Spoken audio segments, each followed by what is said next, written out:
Pois é, Lúcio, continua com a gente porque a gente vai aprofundar ainda mais esse assunto, né, Celso? Com Daniel Toledo, que é advogado especialista em direito internacional. Boa noite, Daniel. Bem-vindo ao Jornal do SBT News. Boa noite, é um prazer imenso estar aqui com vocês novamente. Daniel, a história da OPEP é marcada por momentos que mudaram não só o mercado de energia, mas também a geopolítica global, né? O momento em que a OPEP mostrou o seu poder real foi com o embargo do petróleo entre 1973 e 1974, durante a guerra do Yom Kippur. Países árabes da OPEP impõem aí embargo aos Estados Unidos e aliados. Resultado, choque de oferta, preço do petróleo quadruplicado e o mundo entra em crise energética. Em 79, a queda do Shah Reza Pahlavi no Irã também provocou aumento do barril de petróleo. Nesse contexto histórico, o que a saída hoje de um dos fundadores da organização significa? Quais podem ser as consequências desse anúncio? Celso, é uma excelente pergunta. Vamos lá. Primeiro, a gente precisa voltar ainda um pouco mais para trás, né? A OPEP foi criada em 1960 pelo Acordo de Bagdá, ela começou ali pelo Acordo de Bagdá, e os Emirados Árabes foram um dos principais apoiadores dela por muito, muito tempo. Só que hoje nós vivemos, principalmente nessa era onde os Estados Unidos vêm tentando se distanciar de diversos pontos no mundo, criando aí algumas inclusive diferenças pessoais, políticas dentro de muitos países, uma discussão recente com um grande aliado que é o Reino Unido. Hoje nós tivemos aí uma crítica muito dura contra Donald Trump por parte da Alemanha, nós vemos várias críticas por parte da França e vemos também uma incapacidade dos Estados Unidos na promessa que já existia antes da proteção territorial de alguns países ali do Golfo, principalmente ali os aliados mais próximos dos Estados Unidos, com relação a esses bombardeios que foram feitos por parte do Irã. Ou seja, percebeu-se ali dentro do mundo árabe que é cada um por si. E na hora do vamos ver, onde tem ali realmente um confronto mais acirrado, infelizmente eles acabam ficando ali na linha de tiro. Ou seja,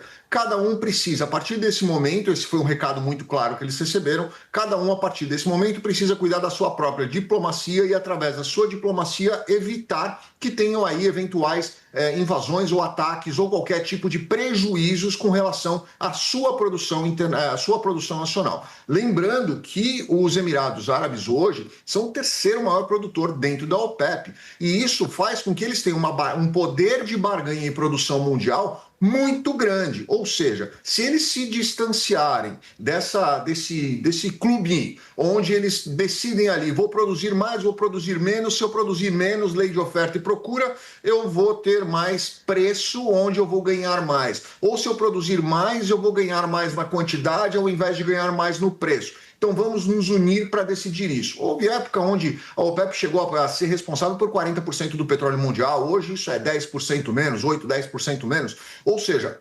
percebe-se que cada vez mais cada um está querendo cuidar do seu e se isolar dessa teoria da globalização. Doutor, hoje o Brasil não participa da OPEP, mas como país produtor de petróleo, pode sentir os impactos econômicos do enfraquecimento dessa organização que acaba culminando, né, na saída hoje anunciada dos Emirados Árabes Unidos? Quais as consequências para outros países produtores como o nosso? Vamos lá. Marina, vamos pensar no seguinte, né? A gente precisa separar OPEP de OPEP Plus e OPEP observadores. O Brasil, nós temos aí na OPEP Plus, inclusive a Rússia, né? Nós temos aí o Brasil como um observador, ou seja, ele faz parte como um observador, mas não está obrigado a seguir as orientações da OPEP. É essa a postura do Brasil. Mas o que acontece com relação à saída, principalmente, dos Emirados Árabes e os impactos que isso pode gerar no Brasil? Bom, a gente começa a perceber que cada um vai chamar para si a sua determinação de produção. Preciso mais dinheiro dentro do meu país, o mercado está alto, eu aumento a produção. Eu vou vender com o valor da commodity do dia. Não, tá muito barato, eu não tenho interesse, minha produção não está valendo a pena. Eu reduzo a produção, tiro o valor do mercado. Ou seja, nós vamos começar a perceber que esses grandes players do mercado, incluindo esses países árabes, que são os grandes produtores de petróleo e alguns de derivados, nós vamos começar a perceber que eles vão estar muito mais preocupados com a política interna deles do que a decisão da massa, né? O que eu, particularmente, acho que é um grande risco isso, porque eles perdem muito poder de voto e veto. Porque você negociar com 40%, 32%, 30%, 32%, que hoje é a produção mundial, é diferente de você negociar com 8% de uma produção, na verdade 4%, que é hoje o que representa os Emirados Árabes, né? Mas 4% do mundo já é um número muito bacana para que eles tenham algumas fichas para poder negociar.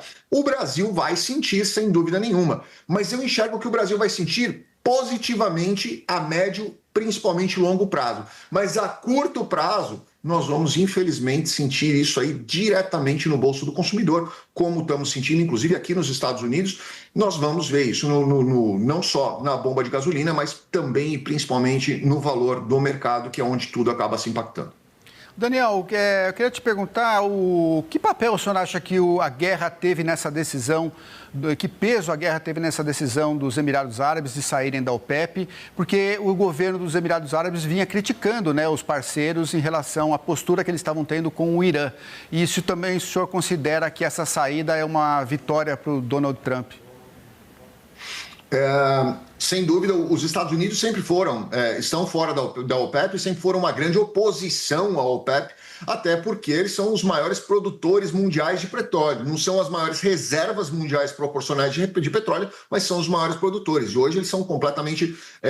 os Estados Unidos, eu acho que é um erro quando as pessoas dizem que os Estados Unidos são 100% independentes. Não são, porque existem diversos derivados que você produz com um mix de petróleos diferentes. Você precisa de um petróleo mais grosso, mais fino, com algumas outras composições diferentes. E os Estados Unidos precisa pegar, tanto que ele importa esse petróleo do Canadá, importa do México, importa da Venezuela agora, importava da Rússia. Então ele acaba no mix para fazer os derivados, ele precisa trazer petróleo de outros lugares, né? Então, você tem uma autossuficiência na capacidade de produzir em volume o que você consome, mas é uma insuficiência na capacidade de produzir todos os derivados que você precisa para a sua economia e para aquilo que você gera dentro do país. Então, os Estados Unidos, sendo esse grande produtor, ele não tem interesse nenhum de se afiliar a qualquer tipo de associação onde ele pode decidir sozinho o que ele quer.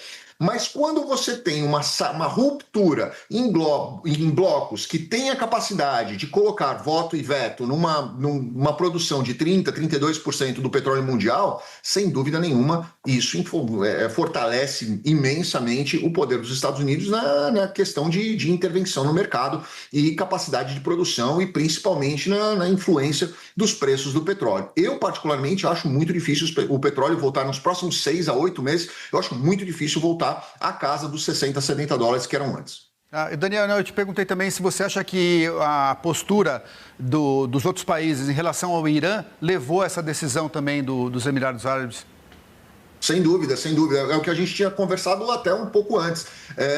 Quando você tem aí uma percepção dos países de, olha, eu estou sendo atacado pelo Irã, os Emirados Árabes foram atacados pelo Irã, se você já olhar ali, o Burj Al Arab foi atacado, teve drone caindo em cima do Burj Al Arab, teve drone caindo em cima de refinarias, e você percebe que mesmo com o sistema de defesa americano nas bases americanas ali, não foram capazes de impedir o ataque em cima disso. E quando você percebe que existem aí a possibilidade, Emirados Árabes, principalmente ali Dubai quer se tornar a capital mundial do internacionalização das pessoas, né? Se você vê, tem várias palestras hoje no mundo inteiro, onde eles estão tentando vender imóveis, criar investimentos, trazer pessoas para dentro de Dubai para fazer negócios. Eles estão a fim de fazer negócios e ganhar dinheiro, que é o que eles sabem fazer e é o que eles fizeram muito bem, transformando um deserto num oásis no meio do nada. Então eles conseguiram fazer isso com o dinheiro. E eles querem se desvincular dessa imagem de que, olha, eu estou